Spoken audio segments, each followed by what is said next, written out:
Assalamualaikum warahmatullahi wabarakatuh. Alhamdulillahirabbil alamin.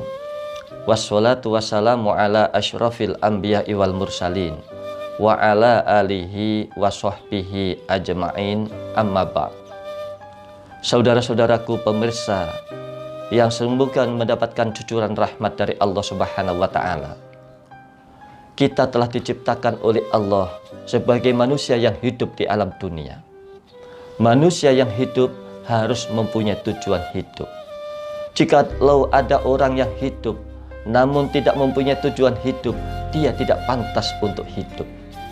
Adapun tujuan hidup seorang muslim adalah agar supaya selalu mengabdikan diri kepada Allah Subhanahu wa ta'ala sesuai dengan firman-Nya, "Wa ma khalaqtul jinna wal insa illa liya'budun."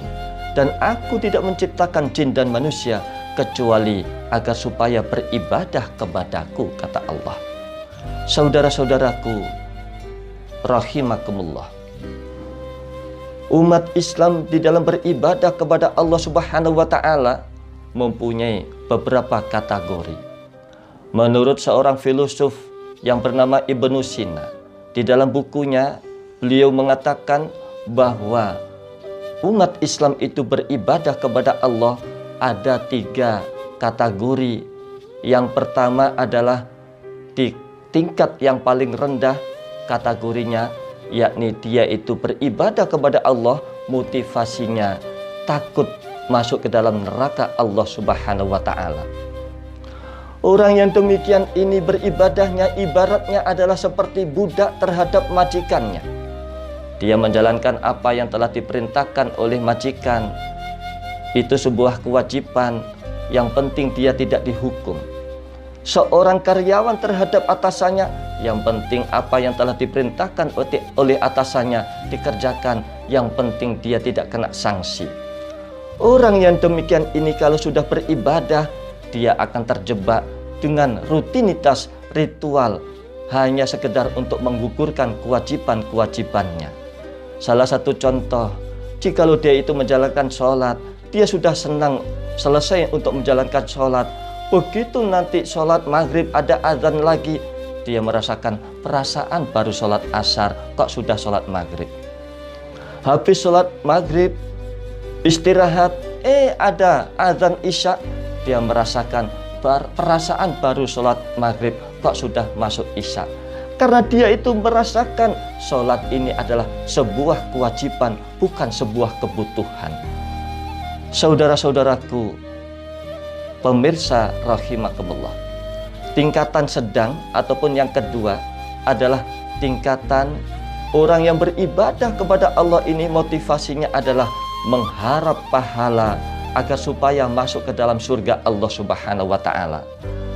Ibadah yang demikian ini itu sama dengan ibadah atau seperti pedagang yang selalu menghitung-hitung untung dan rugi. Begitu dia sholat, bagaimanakah pahalanya? Begitu ibadah puasa, berapa pahalanya? Kalau sholat jamaah, berapa pahalanya? Bahkan kalau dia membaca Al-Quran sekian juz, one day 1 juz, one day 2 juz, berapa pahalanya? Dihitung-hitung pahalanya. Orang yang demikian ini, yang dikhawatirkan dia kena penyakit yang namanya penyakit riya, penyakit ujub, bahkan penyakit sombong, karena dia merasakan sudah banyak beribadah kepada Allah Subhanahu wa ta'ala. Bahkan tingkatan yang sedang ini itu termasuk tingkatan yang labil. Jikalau dia itu mendapatkan rahmat dari Allah dengan ibadahnya, dengan rajin membaca Al-Qur'annya, dia mendapatkan kebahagiaan, rizki dan sebagainya, dia akan mengatakan fayaqulu rabbi akraman. Mereka mengatakan Tuhanku telah memuliakan aku, memuji Allah. Tetapi sebaliknya di saat dia itu rajin beribadah, mengharapkan pahala, berdoa kepada Allah supaya diberikan rizki yang banyak, tapi hidupnya masih miskin. Minta kepada Allah supaya diberikan kesehatan, tapi masih sakit-sakitan, hidupnya masih sengsara, bahkan ditagih utang, akhirnya dia itu putus asa, akhirnya dia gantung diri, bahkan kadang-kadang naik ke lantai yang ke-50 untuk menjatuhkan diri alias bunuh diri, tapi dia takut mati. Akhirnya apa? Dia gantung diri di atas gedung tersebut, tapi dia tidak bisa mati juga. Karena apa? Karena salah mengikatnya, perut yang diikat. Akhirnya turun ke bawah, gantung diri di bawah pohon toge, tidak bisa mati juga. Akhirnya apa? Minum baygon sayang.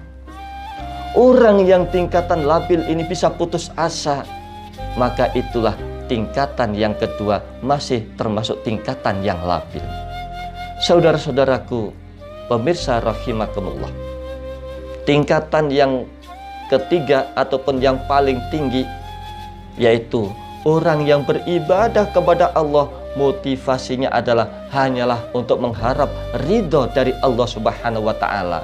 Baik itu rukuknya, baik itu sujudnya, iktikafnya, puasanya, semua dijalankan hanya untuk menggapai ridho dari Allah Subhanahu wa Ta'ala, didasari dengan cintanya kepada Allah yang sangat luar biasa.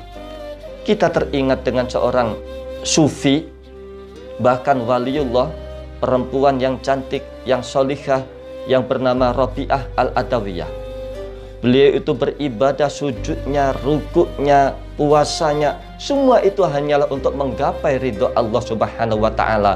Bukan karena dia takut masuk neraka Allah, bukan karena dia mengharapkan pahala dan masuk surga Allah Subhanahu wa Ta'ala, tapi ibadahnya semata-mata untuk menggapai ridho dari Allah Subhanahu wa Ta'ala. Bahkan dia berdoa kepada Allah, ya Allah, kalau saya ini beribadah gara-gara takut kepada neraka-Mu, ya Allah, sekarang juga masukkan saya ini ke dalam neraka-Mu yang paling dalam. Dan jikalau saya ini beribadah hanyalah untuk mengharapkan surga-Mu, ya Allah, tutup rapat-rapat surga-Mu itu dengan gembok yang sangat kuat, biar saya itu tidak bisa masuk ke dalam surga-Mu. Karena ibadah saya, rukuk saya, sujud saya ini hanyalah untuk menggapai ridho-Mu dan rasa cinta saya kepadamu, ya Allah.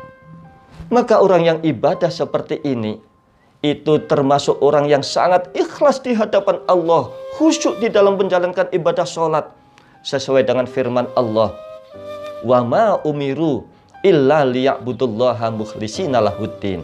Dan aku tidak menyuruh kepada kalian kecuali untuk beribadah kepada Allah dengan ikhlas, dilandasi dengan agama yang lurus. Maka orang yang ikhlas beribadah, dia menjalankan sholat. Sholat adalah sebuah kebutuhan, bukan sebuah kewajiban. Jikalau dia itu belum sholat, rasanya ini meriang panas dingin. Habis sholat asar, dia rindu dengan azan maghrib. Begitu dipanggil maghrib, dia senang sekali.